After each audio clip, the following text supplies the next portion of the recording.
நெஞ்சில் வஞ்சகமில்லாத அந்த குழந்தையின் சிறு கையால் பிசையப்பட்ட சிறு குலானது அமிர்தத்தை காட்டிலும் இனிது என்கிறார் திருவள்ளுவர். அமிழ்தினும் ஆற்ற இனிதே தம் மக்கள் சிறு கை அளாவிய கூழ் என்று. குழந்தையும் தெய்வமும் குணத்தால் ஒன்றே, குற்றங்களை மறந்துவிடவும் மனத்தால் ஒன்றே. கள்ளமில்லா உள்ளத்திலும் பிள்ளைகள் எல்லாம் கண்ணெதிரே காணுகின்ற தெய்வங்களானார் என்று வாலி தன்னுடைய எழுத்திலே கூறுகிறார். இப்படிப்பட்ட குழந்தைகள் தினம் என்று கொண்டாட காரணமாக ஒருவர் இருக்கிறார்.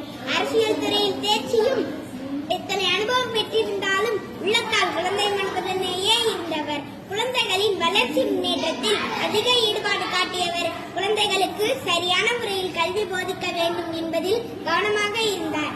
நவீன இந்தியாவின் சிற்பி என்ற அடைமொழிக்கு சொந்தக்காரரான பண்டித ஜவஹர்லால் நேருவின் பிறந்த நாளை தான் நாம் இன்று குழந்தைகள் தினமாக கொண்டாடுகிறோம். நல்ல நல்ல பிள்ளைகளை நம்பி இந்த நாடே இருக்குது தம்பி, சின்னஞ்சிறு கைகளை நம்பி ஒரு சரித்திரம் இருக்குது தம்பி என்கிறது ஒரு திரைப்பட பாடல். இன்றைய குழந்தைகள் தான் நாளைய தலைவர்கள், அவர்கள் தான் நாளைய எதிர்காலம்.